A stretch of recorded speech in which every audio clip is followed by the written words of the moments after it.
Now this land acknowledgement is very brief. I've seen other programs where they have a really big slide with a lot of information.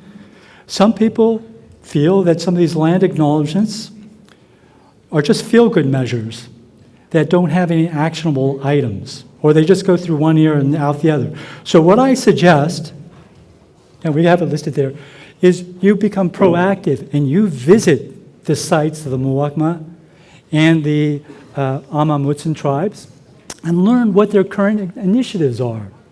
Learn about their education initiatives. Learn about their struggle to preserve open space and their sacred lands. Learn about the Muwekma's a mission to try to regain federal recognition and understand what federal recognition means to them. And some of you may have read the San Jose Mercury News yesterday about how these tribes are trying to fight to repatriate their cultural items and their ancestral remains from university collections and museums. So there are many opportunities to learn more. So that's our actionable item on this land acknowledgement, with a traditional aspiration to be given by Reverend John Oda of the Wesley United Methodist Church. So we welcome Reverend Oda.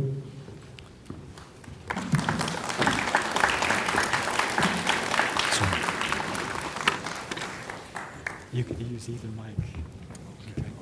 Okay. Good evening, everyone. My name is John Oda from Wesley United Methodist Church, right down the street. My dad was 16 years old when he and his entire family were evacuated from Watsonville in April of 1942. They were sent first to the Salinas Rodeo Grounds, which served as the Assembly Center. Over 3,500 Monterey Bay Area residents of Japanese ancestry were detained without charges, trial, or establishment of guilt before being incarcerated in permanent camps, what I prefer to call American concentration camps. My dad and his entire family ended up in Poston Camp, Arizona, where over 17,000 people were sent. There, he and his family stayed a total of 3 years. Now, there's a story that my dad often tells, and it's the one kind of bright spot in all of the hardships. As they were boarding the train from the assembly center to the internment camp, concentration camp, my dad said that on the platform there were no people, no friends, no colleagues, no neighbors, no classmates to see them off. However, there's one group of people there, and that was the Quakers. This Hagujin Caucasian group of Quakers.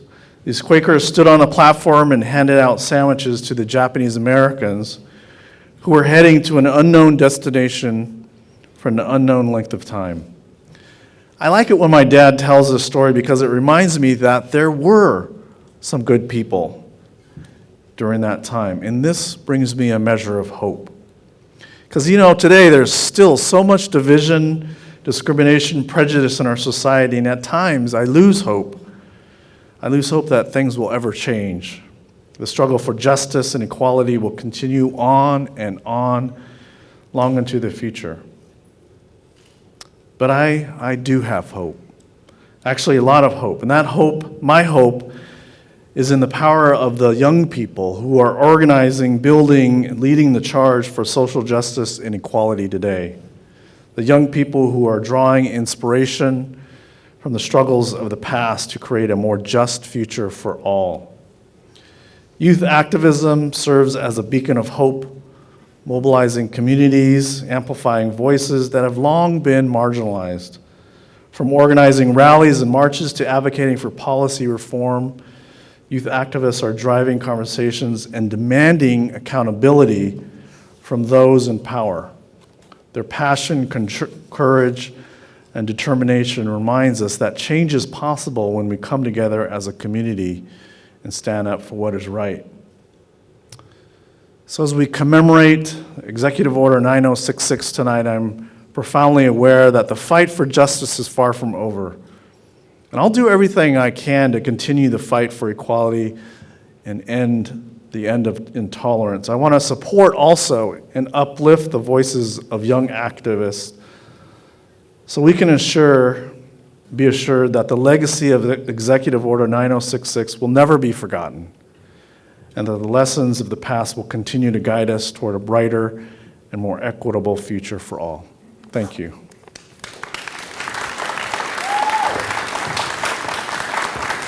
Which eventually led to the forced removal and incarceration of 120,000 people of Japanese descent. 2/3 were American citizens, like my father. But what I want you to also remember is that this is also a time for all of us to reflect on what that event means to us today. It is important for you to realize that this is not just an 80-year-old story, and this is not just a story about Japanese Americans. This is a story about you. This is a story that defines us as a country, as Americans, as human beings.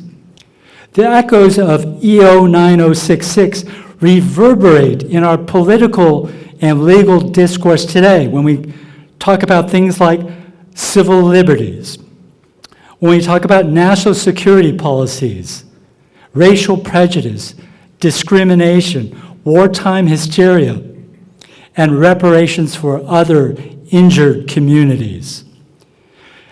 My connection to this story is through my father and my uncles.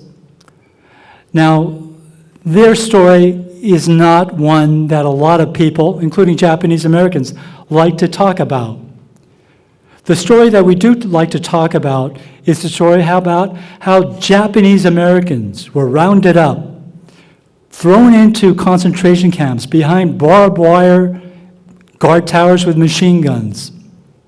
And yet, a lot of them raised their hand and volunteered to fight for this country. They paid the ultimate sacrifice for this country with their lives while they were not viewed as loyal Americans.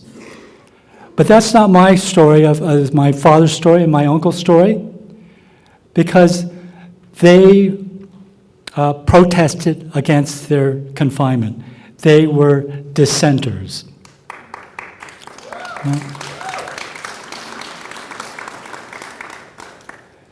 Yeah, and I'll just give you an example of what my uncle went through.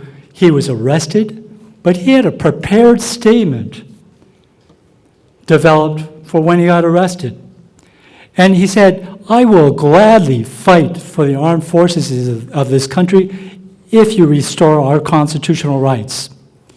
But even though he said that, he was sent to Leavenworth Federal Penitentiary, where he served about 3 years, and unfortunately, some people felt that he was ostracized from the Japanese American community. To me, they were not cowards. They did not hate this country. Yeah, and they were not enemies of this country. They just wanted this country to uphold its very values and beliefs and aspirations and laws under the Constitution. This is a story that challenges each one of us, our own definitions of loyalty and patriotism, heroism, and peaceful dissent.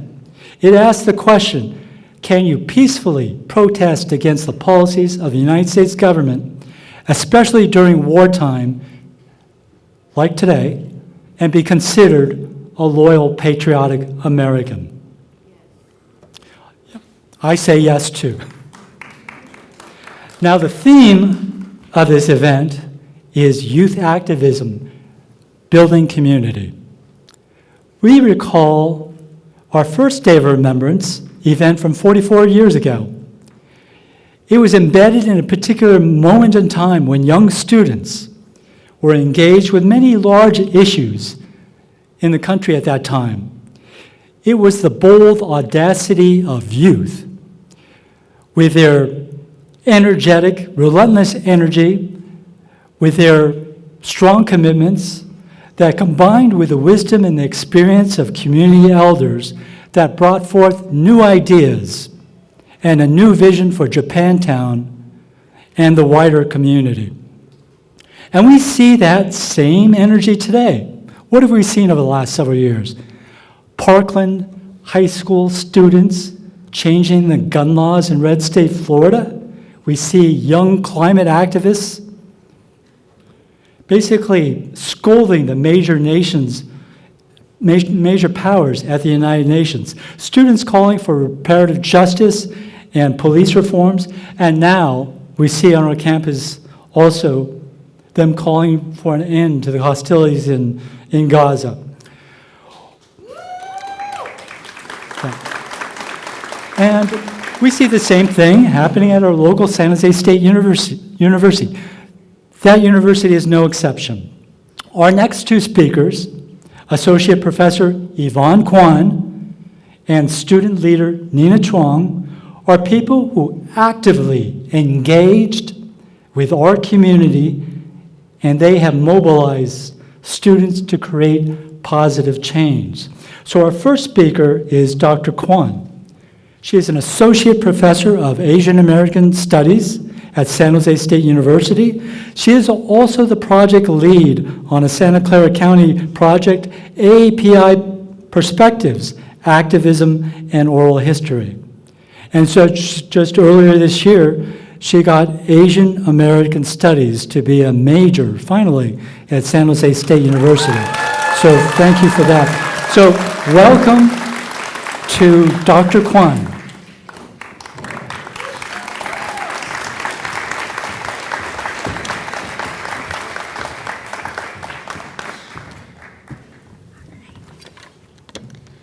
Thank you, everyone, for joining us this evening. And thank you to NOC and the volunteers who made this event possible this year and the 43 that have preceded today.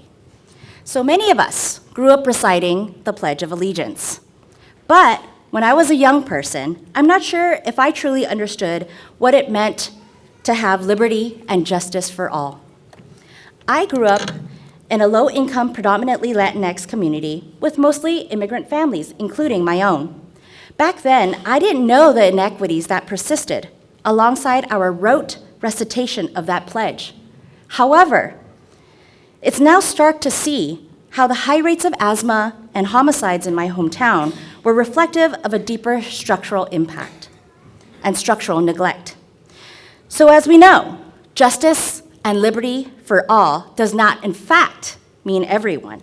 Let's take a look into our nation's history. The first law that passed by our Congress when the United States gained independence after it systematically colonized and murdered Native peoples was a naturalization law, a law which established that only free, white men would be allowed to become naturalized American citizens. Then, our modern policing system stems from the Fugitive Slave Act and the slave patrols that were created to recapture and torture enslaved Black people who had run away to seek freedom from chattel slavery. And of course, our nation's first immigration law was established to exclude Chinese laborers. The list goes on and on. So again, no, it's not actually liberty or justice for all. It never has been. Let's now place this hypocrisy side by side with another one. Ask not what your country can do for you. Ask what you can do for your country. Who's heard of that before? From whom? President Kennedy. So then President Kennedy was trying to challenge every American to contribute in some way to the public good. But time and again, our government has suppressed civil liberties stateside and neglected the needs of its own people while simultaneously bankrolling dictatorships abroad instead of having no government accountability. What we need to do is to demand justice. As residents and citizens of this colonizer state, this is what we can do for our country. And we have proof of concept. with the redress and reparations movement. But as many as you know, it wasn't easy. There were many mixed feelings and even resistance, but instead of shying away, you all came together to contend with that pain and to seed cross-generational understanding. Through a partnership with the Japanese American Museum of San Jose in the back, woo! And also the County of Santa Clara, we collected oral histories on Asian Americans and Pacific Islanders' perspectives on activism. The archive and the curricula will be publicly available this June. Hopefully we'll have a launch event right here. And the main takeaway for nearly all the interviews, including that of our beloved late Paul Sakamoto and Jeanette Arakawa, the main takeaway was always one of collaboration, compassion, and activation. So now in 2024, I call for us to continue to contend with such discomfort so that we can engage in dialogue and embark upon multi-generational collective action to fight against another retrenchment of policies for ethnic cleansing and practices rooted in racialized division and structural oppression. We see this happening daily. The detention and mistreatment of migrants and asylum seekers, the dismissal of the land back and water sovereignty movement, the fight for reparations for the enslavement of Black Americans, and the killing of and attack on innocent civilians motivated by a settler colonial state. So when we talk about justice, we must ask ourselves, is it actually justice or just us? Justice should know no boundaries, whether based on race, ethnicity, or geopolitical context. Never again means never again for anyone. The trauma experienced by Japanese American incarcerees and their descendants ripples into our current time. As I have argued in my past work with Cambodian American refugees, there have been great gravitas when dealing with social trauma, but it cannot just be about healing or forgetting. Some pains can never fully recover or wounds healed, but I refuse to ascribe to a deficit model of being. I want to hold onto those contradictions and tensions between pain, discomfort, and collective action. It is up to all of us here, all of us beyond here, to work together in allyship across differences. Recently, we have been hearing so much about a nation's right to defend itself by any means necessary. Clearly, we have not learned from our past. Executive Order 9066 was an unjust enactment of that exact idea of defense by any means necessary, and yet here we are again. The New York Times just recently published an article about the ideological nature of ethnic studies. As a scholar of the field, I don't deny that. Ethnic studies was born out of struggle, the struggle against ideologies rooted in ethnocentrism. If our push for access, retention, and community is vilified, then we must ask, why do they feel so threatened? So threatened, in fact, that 2 ethnic studies teachers were just euphemistically called let go from Menlo Atherton High for teaching about genocide and war crimes. People are threatened because our youth are learning to develop a new critical consciousness about the world.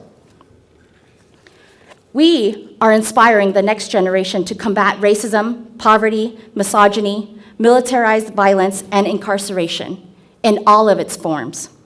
Today, our young people are more connected and knowledgeable than ever before. They give me hope. Together, we can wrap up and uplift one another to become the leaders we're all looking for. So it gives me great pleasure to introduce Nina Chuang. She's a powerhouse, genuinely with a great heart. And as my friend Dr. Jel Cortez has said, don't talk about it, be about it, and Nina is all about it. Whether you see her walking, door knocking for Betty Young running for District 2 County Supervisor, or protesting for Stop AAPI Hate, Nina gives me hope about our future. And one day I hope that liberty and freedom are not just possible, but a reality for us all. Thank you.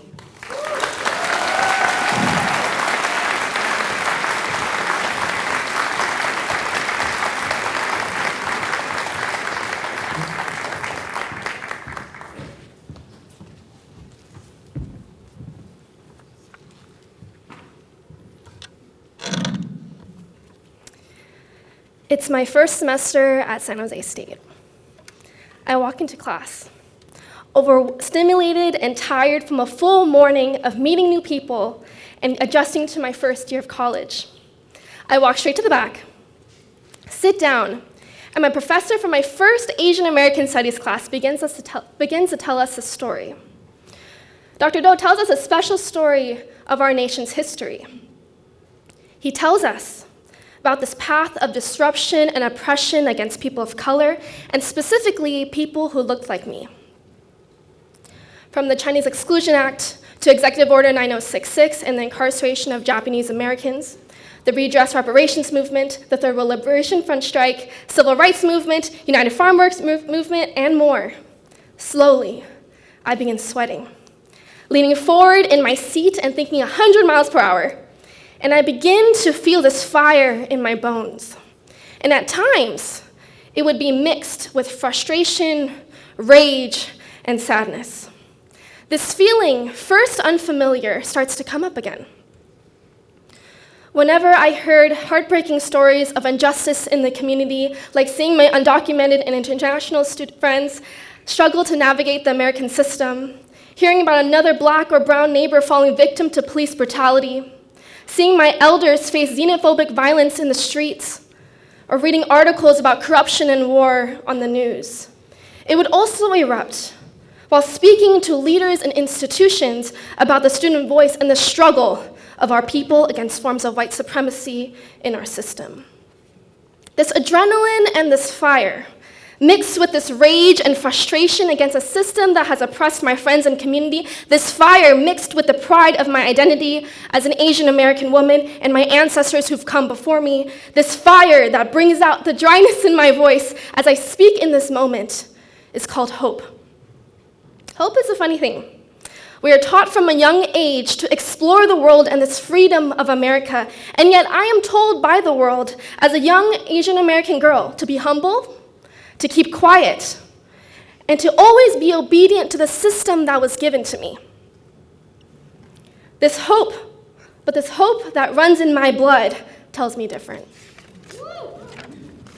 Hope is my Asian parents from Taiwan and Malaysia coming to America to pursue higher education and raising 2 daughters in the Bay Area. Hope is a daughter of immigrants, becoming the 3rd API woman, 1st Chinese American woman, 1st Malaysian American, 1st Taiwanese American student to serve as student body president at San Jose State, the oldest university in the West.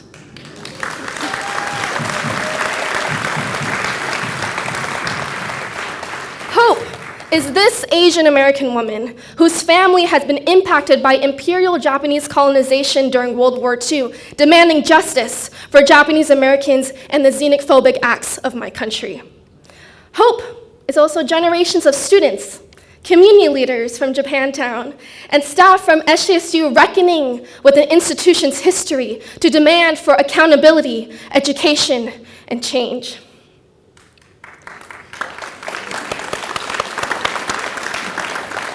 Hope gives us motivation to combat this norm of complacency and fight for what we want our world to look like for the next generation. Hope brings out the passion in our bodies to recognize that we as historically underrepresented communities of color do not accept the oppressive nature that our systems have on us.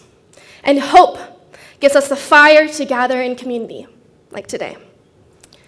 But hope can be hard. As a young person navigating a system run and set up by people before me, there are times where I'm reminded of how far we have come in this country and also how far we have yet to come. It boggles my mind that I live in the same lifetime of people who were the first. First woman, first person of color, first Asian American, I could go on. But seeing my generation advocate for the woman's right to choose, against violence and systemic racism against our Black community, striking down on the affirmative action, the Me Too movement, voting rights, Stop Asian Hate, the labor movements, and so much more, I'm reminded of this intergenerational conversation we're currently having in society. The work we are constantly doing together to ensure that the world we are living in changes for the better.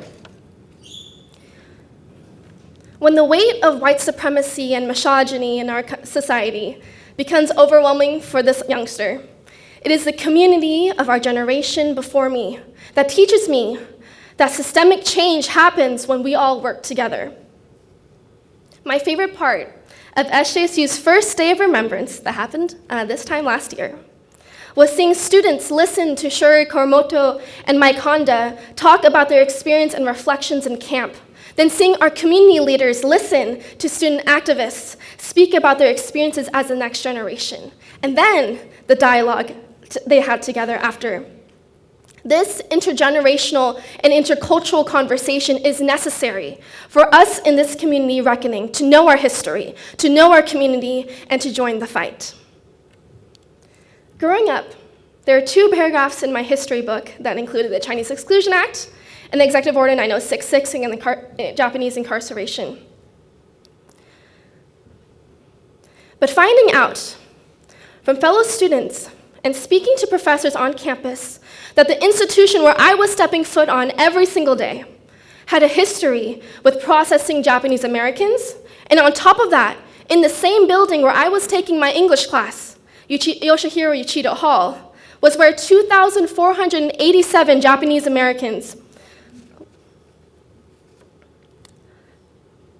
were processed before being boarded to camp, uncovered this fire again. The fact that I, as an Asian American woman, served as student body president, a representative of the thousands of students with various identities, for an institution that was complicit for this injustice to happen, made me feel like a contradiction. The Spartan community, now and future generations, should know about what occurred to fellow students, our elders, and our allies on this campus. To better understand our institution, we must acknowledge and condemn this injustice and take steps to make sure that this never happens again to any group. Understanding and increasing awareness of this part of our campus history is integral to the healing that must occur in order for our university to advance forward in serving our students and Spartan community. I will end with this quote. "We cannot remain asleep. We must awaken. We must liberate our hearts and minds to free the truth from layers of structural deception. We must be reborn into activist students. We may not have much individual power, but collectively, we can make powerful changes." Shannon DeLoso. I'm on a plane, flying back to the Bay from Washington, D.C. In an excerpt of a book I was reading thousands of feet in the air, I found this quote written by Shannon, a former AS student body president at San Francisco State. This fire of hope reminded me of this. Throughout this process of learning to recognize this history, hosting events on campus for dialogue, working with various projects on this topic, a community that emerged as an amazing support system was the local Japantown community leaders and elders. These special people continue to take time out of their day to educate this ignorant Asian American girl about their days at SJSU, their lives, and advocacy for Asian American studies during the Third World Liberation Movement. Driven by their advocacy, amazing leadership, and support, we advocate together for the creation of a new campus tradition, Day of Remembrance at San Jose State. And in collaboration with students, faculty, staff, and leaders in this room, we wrote a sense of Senate resolution, SJSU's formal apology and living historical document of SJSU's role in the incarceration of Japanese Americans, the demands for institutionalization of educational programs on top of a mural and a monument, which passed unanimously during the Academic Senate.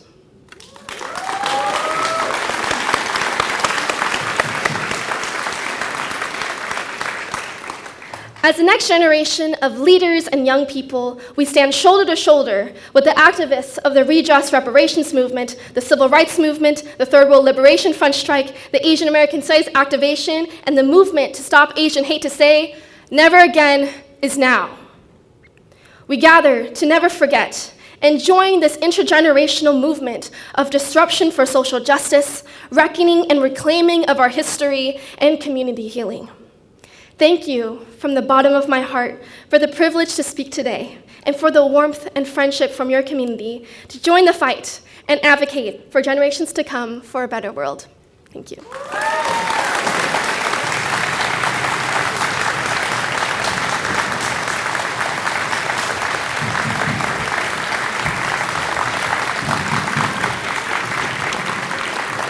Yeah, that was a fiery speech. You could see how when she came into this community, she just energized all of us. I feel that energy and revitalized me too in my efforts. So thank you, and thank you to Professor Kwan as well. I also want to remember, you mentioned the Day of Remembrance. That's happening at San Jose State tomorrow, right? And you have a table here, I think? Yeah, so you can get information about the Day of Remembrance at San Jose State, at the Hammer Theater tomorrow. And that'll be the first one under this institutionalized Day of Remembrance. So now we're going to shift gears. We are in the Remembrance part of the program. And this year, we are very honored to have Mr. Ikeda as our speaker. Just last month, we released a video of him recounting what life was like after leaving the camps. You were given $25 and told to go home, right? But unfortunately, home didn't want you, right? You said that the Salinas area, you were encountering a lot of racial hostility. So Sus's family and other families came here to San Jose, in fact, to this church. This was their sanctuary. This place gave them temporary shelter. Sus, you said you were sleeping over at that temple next door. Your sister, can you imagine that this would be a location where all the girls would be housed, right? So he recounted that story. I just want to say thank you to Sus for providing this information. Could you stand up, please, and get acknowledged from the audience?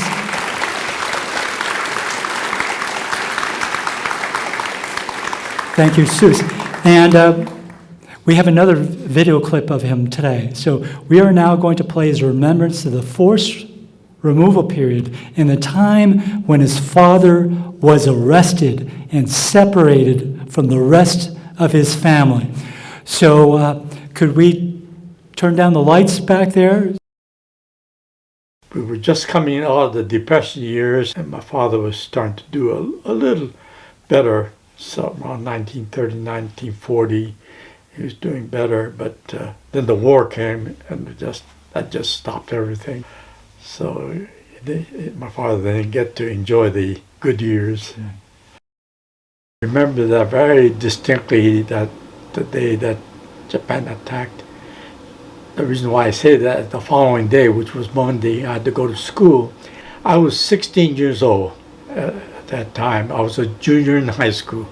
And as I was crossing the street, these people in the car were just glaring at me. They didn't say anything, but it wasn't a very nice feeling to see all those people glaring at me. They didn't have to say anything, but I knew what they were thinking. And that's one thing that really stands out in my mind. I remember distinctly where the principal of the school called all the Japanese students into the room to talk to us, and assured us that we'll be safe there at school. So that was reassuring. Maybe it was about a couple months later, one day I come home from school and all the farming equipment's gone. The tractors, the cultivators, the disc, everything, the truck. That was a very empty feeling, because I used to help quite a bit on the farm. I used to drive tractor when I was maybe about 9 or 10 years old. My father used to let me drive the tractor by myself, work up the land. So I really missed all the equipment. That was all gone, yes. But sometimes in February, that the FBI took him away. My father was quite involved in the Japanese community, so what they did was they took all the leaders and lead the community, Japanese community, leaderless. They took them away while I was at school, so when I came home from school, my father was gone, and I always marvel at my mother. She helped the family stay strong, because she never complained or she never cried, because my father wasn't there to help her. But yeah, so to this day, I wished I had thank my mother for what she did for us. So I knew that the burden will fall on me to help my mother, being the oldest. I helped my mom do all the packing and getting ready for evacuation. First, he went to Bismarck, North Dakota. But later, he was transferred to Santa Fe, New Mexico. But we did get letters from him. But all the letters were censored. I didn't have any anger as such, or maybe a little loneliness, maybe. I would say he was gone somewhere close to a year, and then he joined us in Poston. That was a welcome relief for my mother.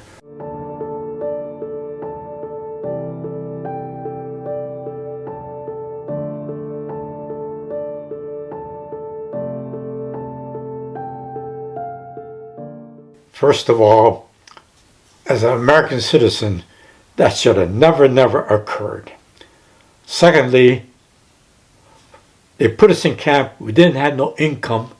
And so what's $20,000 for all the years that we lost in wages and for all the comforts that we were deprived of, because we should have never should have been uprooted from our home and be put into camps, yes, as an American citizen. I myself feel that young people should know about this. They should know what happened. Today's young people, they're all making big salaries, nice homes, nice cars. They don't know things like this can happen. Yeah. But with all this happened to me, I don't feel the resentment to the government, to anything. Why the heck did they do this to us, and have that real deep resentment in my mind? If I did that, I think it would have destroyed me.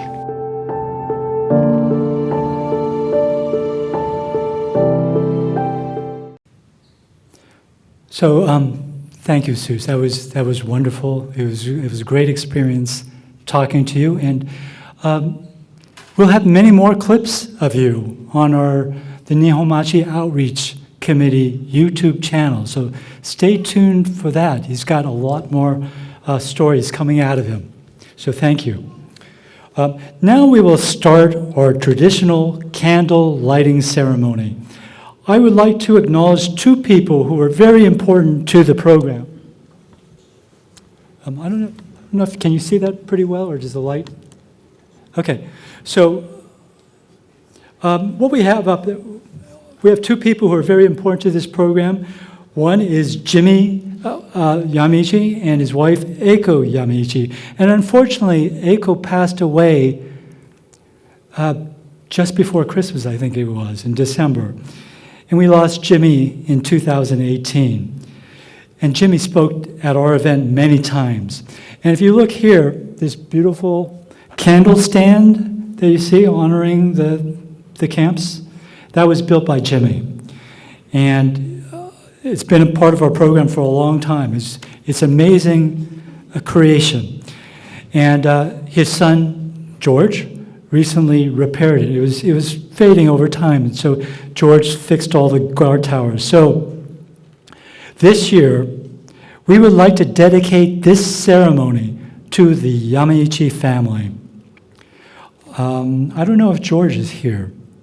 Is George Yamichi here? Yeah, okay, he was here earlier.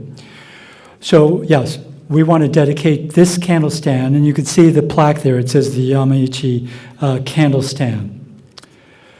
So tonight we have the honor of having former incarcerees present the candles for each of the 10 WRA camps.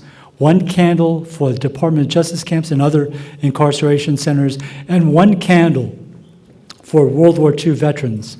I will announce each person's name, and they will take their place next to the candle stand. So the first honoree is Karen Akahoshi. Karen was incarcerated in Minidoka, Idaho.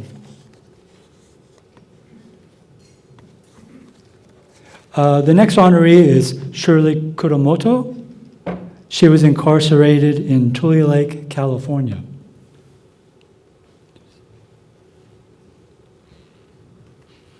Thank you, Shirley. All right, and then we have Susie Ikeda of Poston, Arizona, of course. Reiko Iwanaga, Hamachi, Colorado. Sumi Tanabe, Jerome, Arkansas, and Gila River.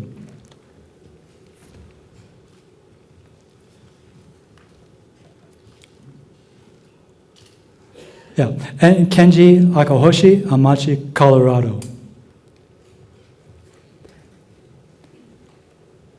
Arlene Dameron, Topaz, Utah.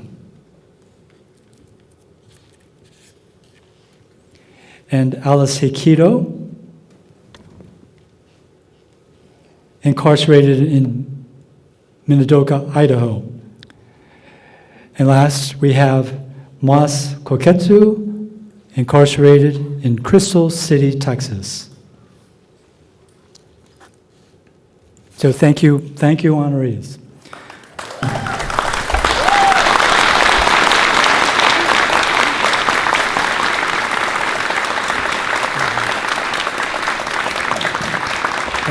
And now we'll get to the candle lighting ceremony, which will begin with a roll call of the camps and the population count of each camp.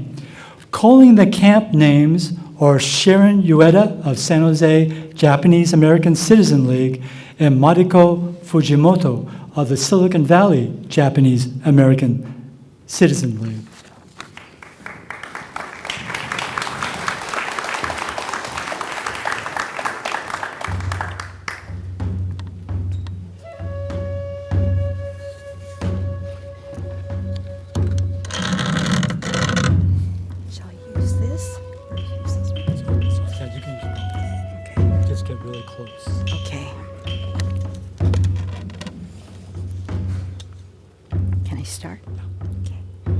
Manzanar, California, 10,046.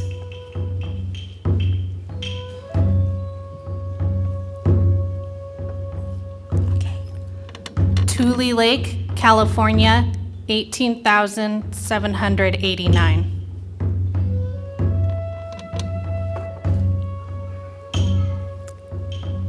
Poston, Arizona, 17,814.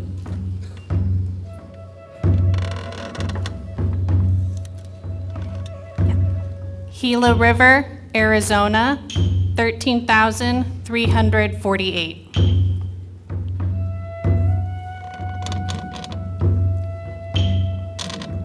Heart Mountain, Wyoming, 10,767.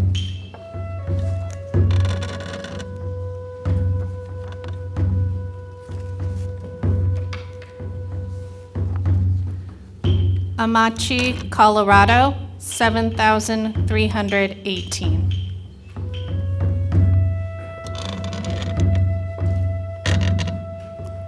Jerome, Arkansas, 8,497.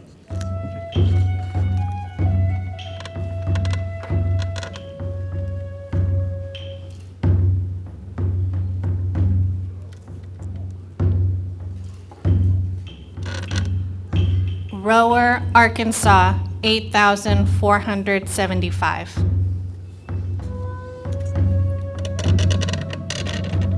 Topaz, Utah, 8,130.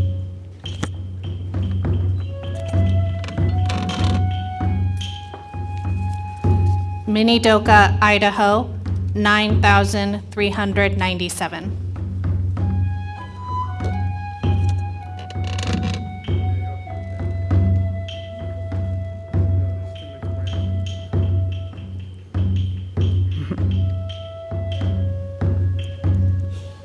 Crystal City, Texas, and other Department of Justice camps. Number unknown.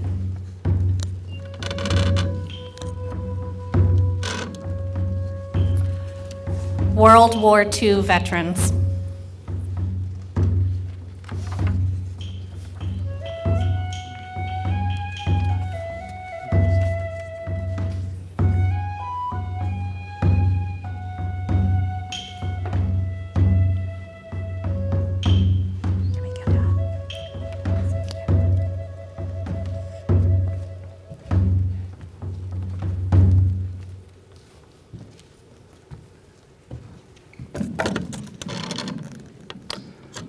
Okay, thank you, honored guests. I'm not sure, how's the weather, Masao? So we have I can't see, candlelight procession.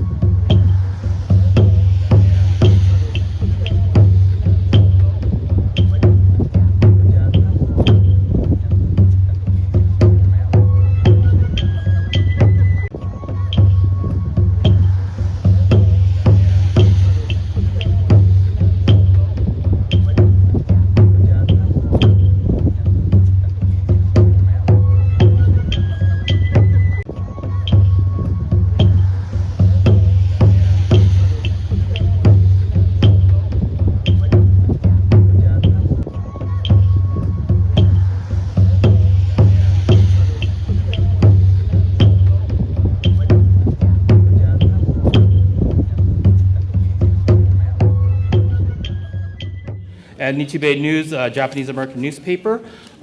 We're proud to bring Films of Remembrance back to San Jose's Japantown next Sunday. It's a two-day event, Saturday San Francisco, Sunday here in Debetsu. And we're also proud to be able to donate ticket sales proceeds to both the UIKI, Japanese-American Community Senior Service, and to the Japanese-American Museum San Jose in the back there. So the more people that come, the more they get. So bring all your friends and family. We started Films of Remembrance in 2012 because there was a lot of films being made about the Japanese-American incarceration experience, but there was no venue to show them. Film festivals weren't really presenting them at that time. So we created a venue, and over the years we expanded to San Jose, we brought it to Sacramento, we even brought it all the way to New York City, and we want to give our filmmakers more of an audience. We have 12 filmmakers. We're going to end with a live performance by Kishibashi after his film Omoyari, so you don't want to miss that. It's a really moving film. But talk about youth activism, we have a lot of, what's really endearing is that we have filmmakers, Yonsei filmmakers who are making films in tribute to their grandparents and others making films in tribute to their parents. We have a 20-something filmmaker from Canada coming, and we're showing Darren Hado-Ray's film Nisei, which won an award at CineQuest. We're going to have the actor from that as well. And to top it off, we're going to have the film on Roy and PJ. I know PJ is here somewhere. I saw her. Oh, there's PJ! So come to see the film on Roy and PJ and help us honor them. We have some great films throughout the day as well, from animation to shorts to hybrid animation to short documentaries, a couple of narratives, and long-form documentaries. So there's a table there next to the first window, and there's a bunch of postcards, so take them, give them to your friends, give them to your neighbors, put them on car windows. And if you want to learn more about the films themselves, we have a preview edition with interviews of the filmmakers. And I think we're going to show a small trailer. Filmsofremembrance.org.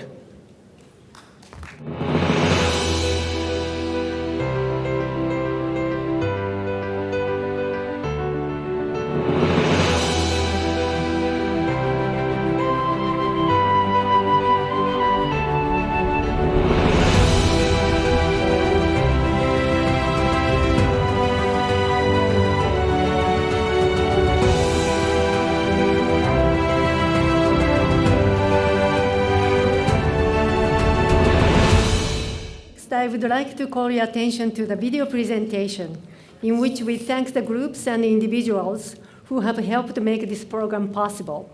We know that there are many, many people who have helped us, and we apologize for any omissions.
Now I would like to acknowledge the presence of former Assembly Member Paul Fong,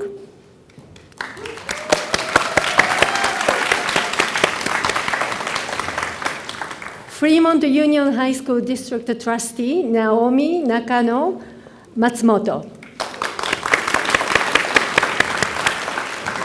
Assembly Member Patrick Affrent,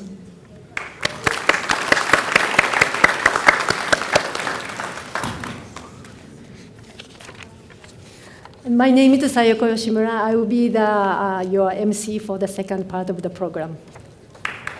Thank you.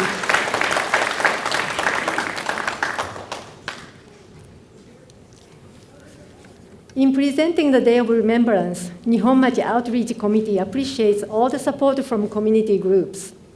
I would like to introduce Athar Siddiqee, Chairman of the Board for South Bay Islamic Association.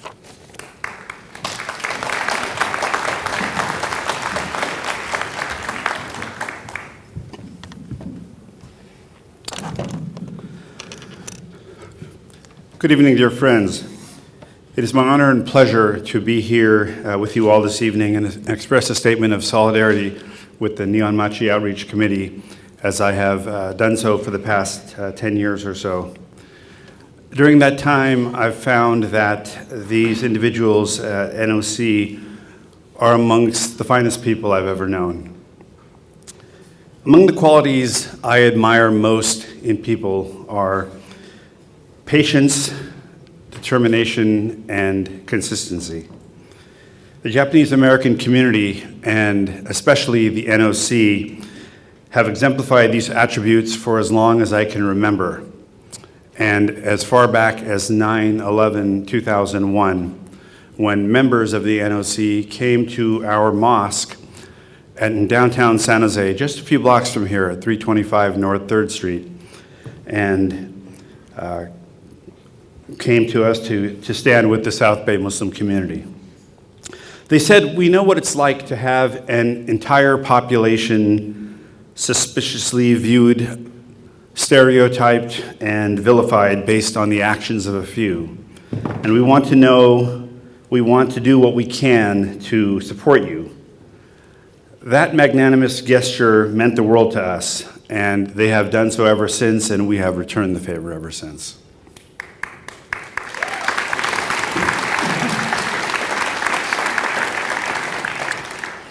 The need to strengthen bridges and assist one another's causes takes on even more meaning this year, during which time atrocities and oppression are occurring on a daily basis in many parts across the world. But unfortunately, much of the world remains silent. And for that reason, I come to you this evening with a heavy heart. Because many remained silent on that fateful day in 1942 when President Franklin D. Roosevelt signed Executive Order 9066, and as a result, 120,000 innocent people of Japanese descent were imprisoned. We cannot remain silent when such injustices raise their ugly heads again today.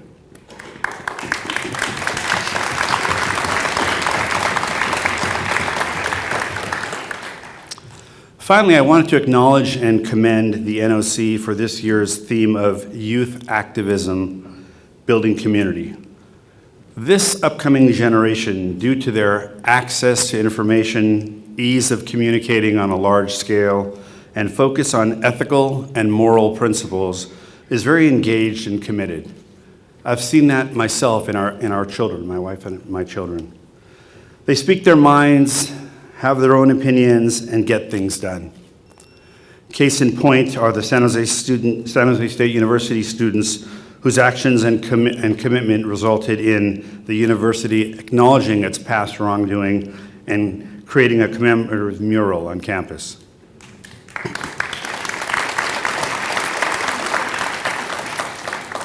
In a nutshell, this generation gives us all hope for a brighter, more just, and more peaceful future.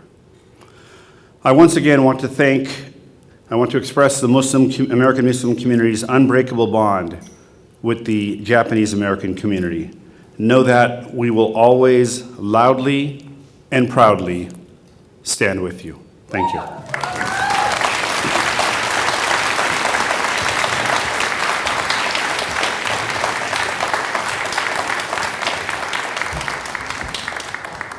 Thank you, Athar. I am now pleased to introduce our next guest speaker, Samir Laymoun from Palestinian Heritage Committee. Samir is the organizer of Santa Clara County's annual Palestinian Culture Day. He has been recognized by the City of San Jose and the County Board of Supervisors for his advocacy for human rights and social justice.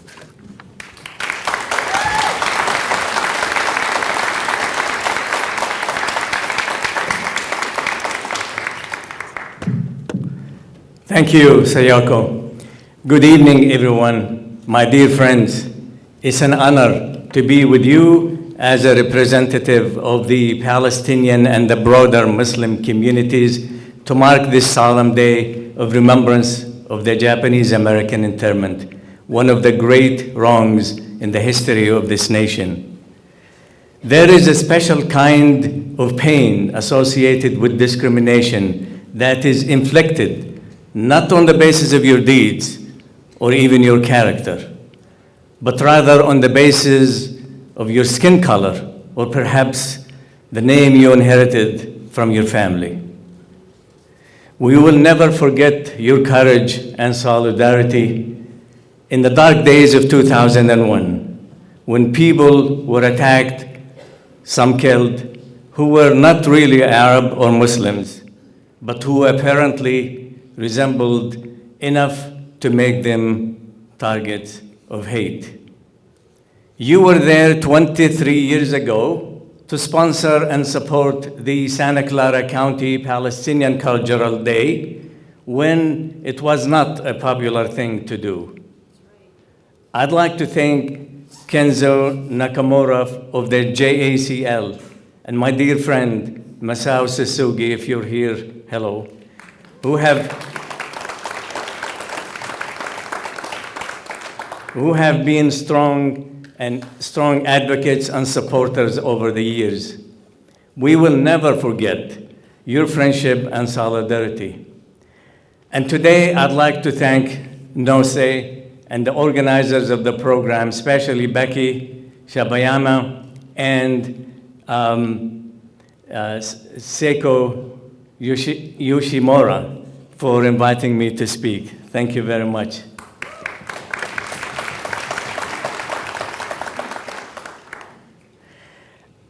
As you know, we're again facing attack. Primarily, of course, I'm speaking of Israel's genocidal onslaught against our brothers, sisters, grandparents, fathers and mothers, aunts and uncles, nieces and nephews in the Gaza Strip. Before the most recent Israeli war on Gaza, Palestinians in Gaza, about 70% of them have been displaced by Israel once or twice before, have been living in what has been described as an Israeli-created concentration camp of 2.3 million people for the past 17 years. Israel controls everyone and everything that enters the Strip. And frequently, Israel resorts to mowing the lawn. That's actually an Israeli policy. And this is what it looks like when they mow the lawn. This picture is actually not from October or now. This is from 2021. You see, Israel wants all of Palestine without us, with no Palestinians. Israel has turned Gaza into a moonscape by bombing Gaza with over 3 times more explosives than the nuclear bomb that destroyed Hiroshima. Let's think about that.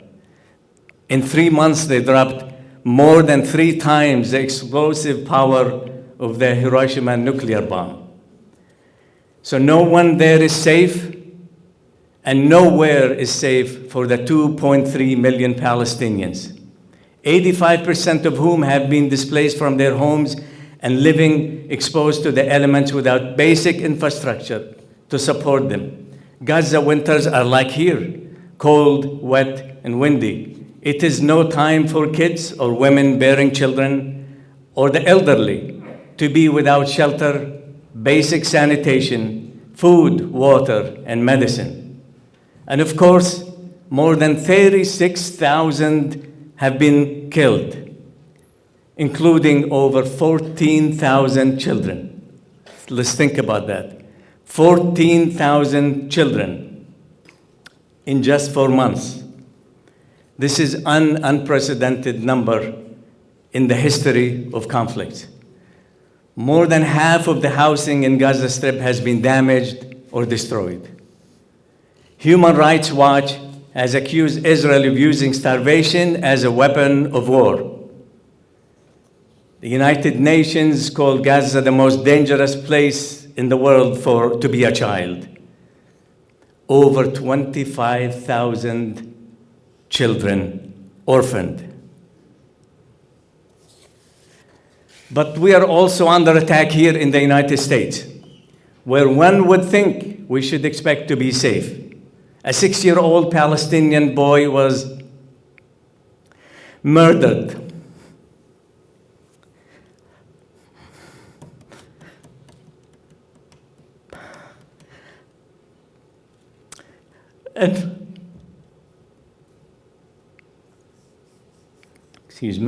And his mother gravely wounded by a man armed with a knife. 3 Palestinian students were shot in Vermont.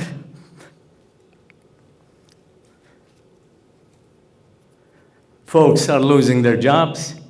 Teachers and students are being harassed and censored from speaking out against the genocide in Gaza.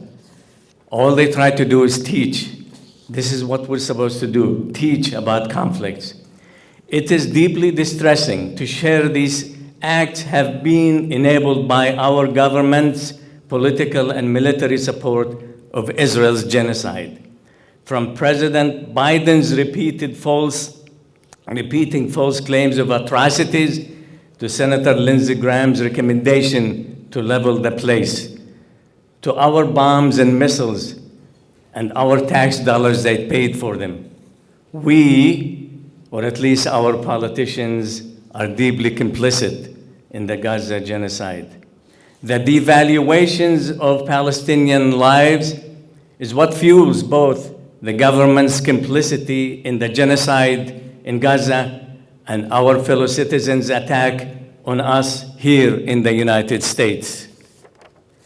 But in every cloud, there is a silver lining.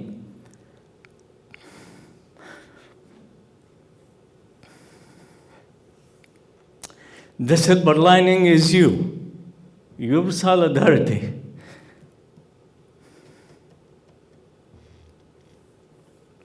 Excuse me. Yours, and that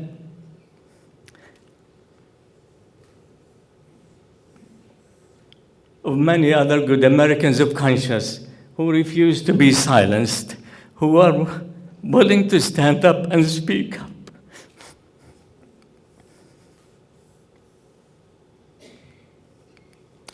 These people of good conscience, of all religious traditions, of all ethnic backgrounds, and of all walks of life, it is impossible not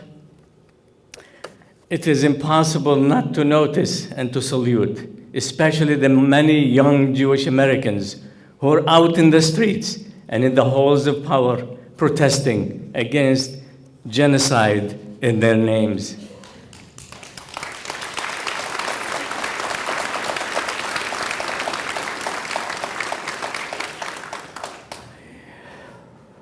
It leaves me and my community grieving. On the one hand, on the other, we're hopeful. Together, we will make this country, founded on lofty ideals, live up to its promises. Our planet and humanity depend on us finding paths to peace and cooperation so that we may face as a united front the challenges to our very survival and existence. So thank you very much.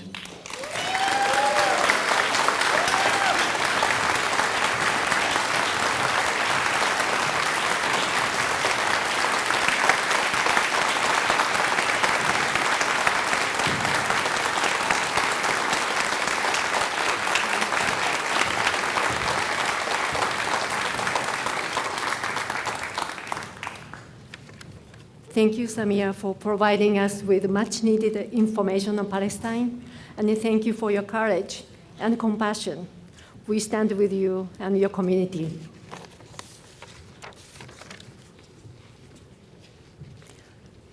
San Jose Taiko has been partnering with Nihonmachi Outreach Committee since its beginnings, when members belonged to both groups. Please welcome San Jose Taiko.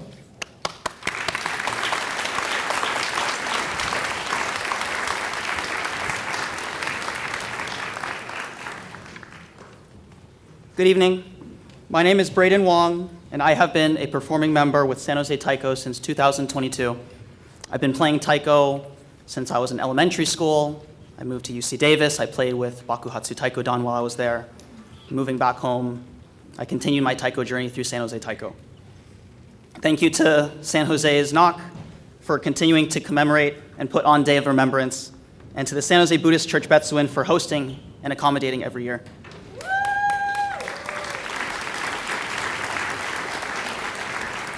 I myself am a 6th generation Chinese American through my father, and a 5th generation Japanese American through my mother. I was a Gosei, born and raised in the Bay Area. But honestly, despite having grown up pretty safe, pretty well acquainted, ate dim sum on the weekends, cheered for the Warriors, come to Obon. I found myself feeling conflicted on my cultural identity and my acceptance of it, feeling completely standing out while also feeling ignored and at odds with where I belong. Both sides of my family have had cultural roots in America for many, many generations. The Wong family had immigrated through Angel Island and even worked as scribes in the Heinleinville Chinatown located just close by. And on my mother's side, my great-grandfather was a horse jockey in Hawaii, even traveling to the United States, or traveling to the mainland of the United States, and getting to race at the Tan Fran racetrack, which would eventually become the Tan Fran Assembly Center, following Executive Order 9066. The forced suppression and cleansing of any culture or people only contributes to a world of hostility and prejudice. Being presented continuously and facing over and over the repeated racial injustice that Asian Americans and many, many other ethnic groups around the world, and even in our own home, endure has left me feeling frustrated, powerless, and ignored. But Taiko is loud. Taiko is urusai, what I was always called growing up. And from getting to tour the American Southwest through Texas, New Mexico, Arizona, getting to celebrate the community together, hand in hand at Obon, dancing odori, and even getting to perform myself at Angel Island's own Family Day. I've learned to perform as representation for the voiceless, that celebrating our differences can propel awareness, and that connection and unity breeds acceptance and joy. For me, now as a San Jose Taiko performing member, I can say loudly and proudly that I am Chinese American, I am Japanese American, I am Asian American, and I belong.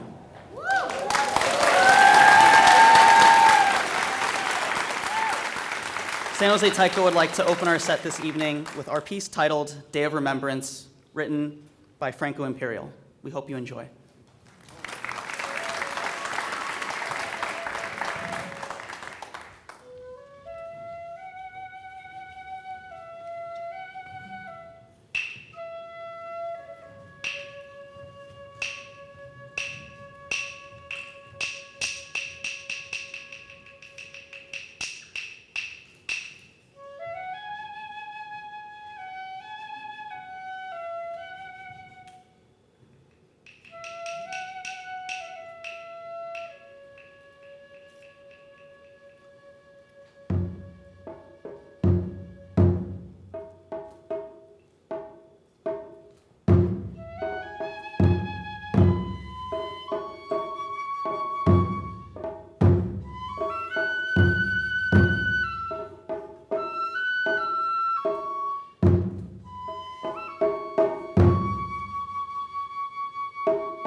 This next piece, Chikara, was composed by San Jose Taiko alumni Janet Koike and was inspired by her grandfather, who was incarcerated at Heart Mountain internment camp in Wyoming during World War II. While there, he and other incarcerees formed a poetry group called Tachibana Ginsha. In the face of tremendous adversity and racism, their poetry portrays dignity, wisdom, and a profound appreciation for life, even behind barbed wire. During the piece, San Jose Taiko members will be reciting poems they've selected from Tachibana Ginsha. As you listen, please think of the over 120,000 Japanese and Japanese American citizens who were unjustly incarcerated by the United States of America's government during World War II.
Good evening.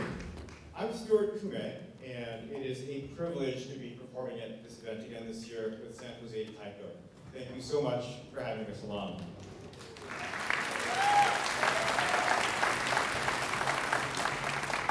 So a real quick bit to my story. I'm a Sansei, a third-generation Japanese American. I grew up here in the Bay Area. My mom was a teacher, my dad an engineer. I studied hard, behaved in class, I was polite to my teachers and all the other grown-ups. And in general, I did not make waves. So, in short, I was a typical model Asian kid growing up in a model Asian family. Both my parents were born in Hawaii, so my personal family storyline doesn't bear the scars of the camps that so many endured during the war. I didn't even know anything about the incarceration camps until the 4th grade, when my mother gave me a copy of Farewell to Manzanar to read. As an educator, she felt that it was important to introduce me to this part of history in our country. This was when I first learned about Executive Order 9066. Reading about the resourcefulness and fortitude and resilience of the incarcerees was inspiring, but learning about the upended lives and the hardships that they endured presented a picture which was distinctly and directly at odds with the idealized, naive perception that I had of the world around me. And so many questions, so many emotions: sadness, confusion, anger. I'm grateful that my mom was there for me as an educator and a guide, and for the thoughtful conversations that we had in the weeks, months, and years which followed as my young mind struggled to get around all of these things, all these thoughts that were swirling around my head, all these emotions that I was feeling in my heart. My gratitude extends to Nak and to everyone here tonight. Thank you for keeping the dialogue going, for actively participating in and initiating the many conversations that we need to have about justice, equality, and peace that continue to be so relevant today. The San Jose Taiko is pleased to close out our performance this evening with one of our signature pieces, Gendai ni Ikiru, which means living in the present, written by Gary Tsujimoto. In keeping with this year's theme of youth activism, Gendai will be performed by San Jose Taiko's junior taiko performing ensembles, whose members are part of the next generation of taiko artists. Thank you.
So glad to see everyone. Thank you very much.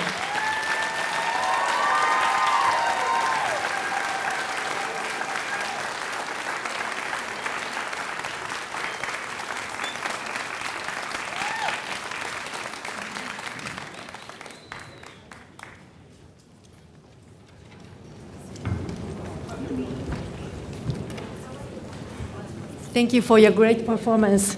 Let's give another hand to San Jose Taiko.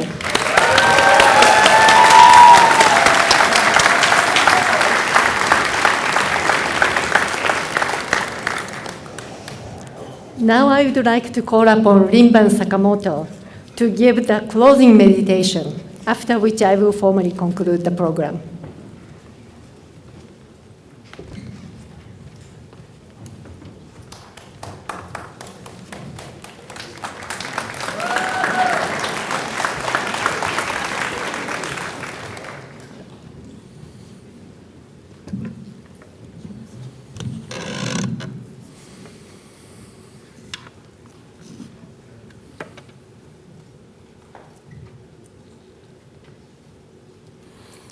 I feel as though I must apologize for the thoughts that will be expressed this evening. We have hopes for the end of atrocities that are taking place in the world around us. We have gone through this before. This is not the first time we have faced this. And it's not only in the past century that these atrocities have taken place. It's not only with the Hutus and the Tutsis who chopped each other to death with machetes. It is not the lynching of black bodies hanging from trees as strange fruit, as expressed in a song by Billie Holiday. It is not unfamiliar to us. It has been with us forever. King Asoka, in the 2nd century before the Common Era, and I know there must be other examples of this in other cultures and other parts of the world. At the end of a day in which 100,000 bodies lay on a field of battle, he began to think that maybe this isn't the approach to resolving the difficulties that face us as human beings. We cannot simply turn our backs to what we need to do, which is to look in ourselves, recognize the prejudices that we carry within our hearts and minds, and begin to change that.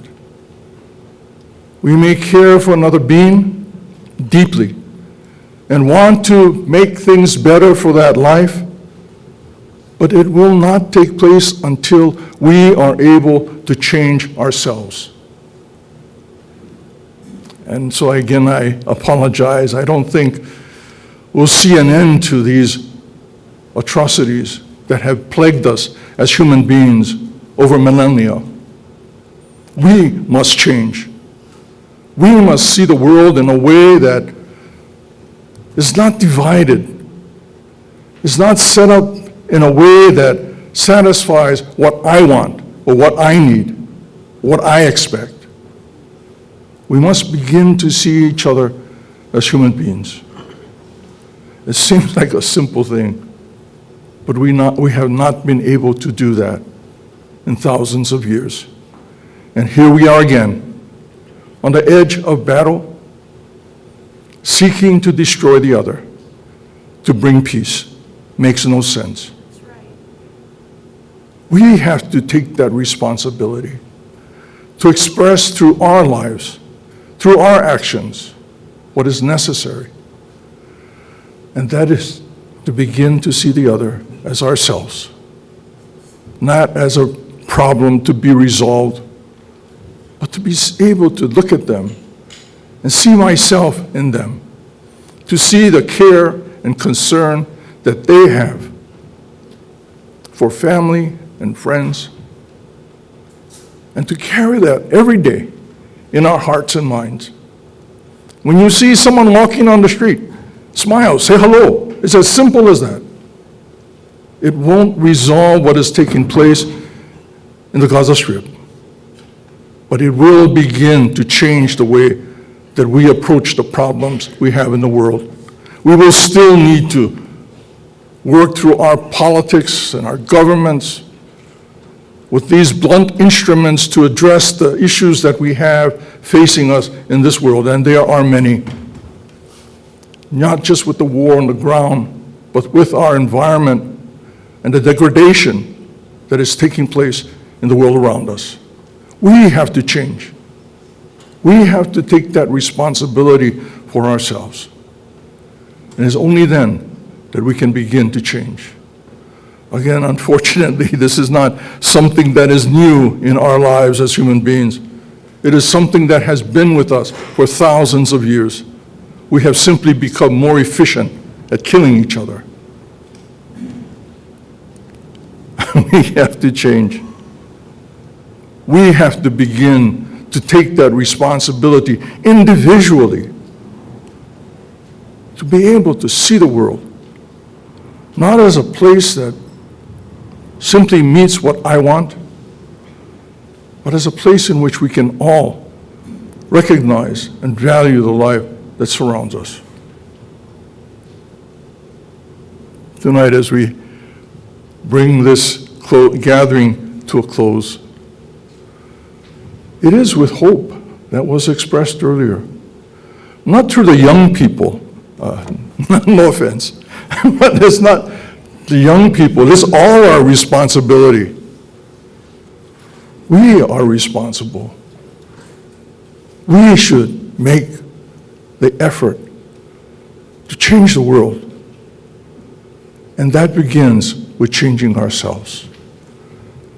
To see the world through the eyes of gratitude and appreciation. Gratitude for what we are able to experience and share with one another as human beings. In Jodo Shinshu, in this particular school of Buddhism, we simply respond and we say Namo Amida Butsu as an expression of gratitude for the life that supports and nurtures us as individuals connected to the world around us. Namo Amida Butsu, in gratitude and appreciation. And as I close my rambling speech, I respond and say, Namo Amida Butsu, Namanda. Namanda.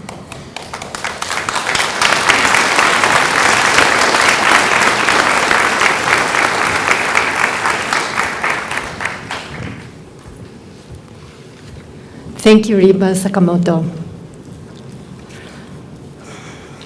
We have come to the end of this evening's program.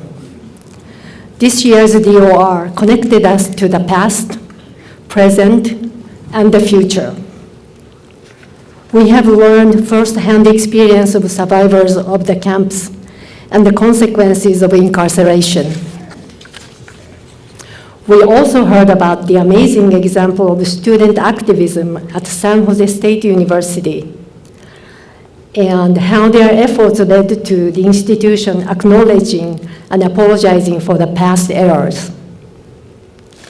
We learned about the dire situation in Palestine that connected us to Japanese-American experience. At this crucial time in history, we are more than ever to come together and renew our commitment to equality and justice for all people. For this, it is truly encouraging to see the resurgence of youth activism and the solidarity among all the peace and justice organizations. Our youth and the communities are our hope for the future. But you don't have to be young to act.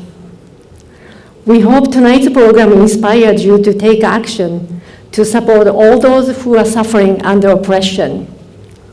We would like to thank all the speakers and performers, and all the volunteers and you, the audience, who made this program possible. Without community support, Day of Remembrance would not happen. We would greatly appreciate any donation you may leave with us to help us continue offering Day of Remembrance programs. On behalf of the Nihonmachi Outreach Committee, thank you for attending the 44th Annual Day of Remembrance. We look forward to seeing you again next year. Thank you.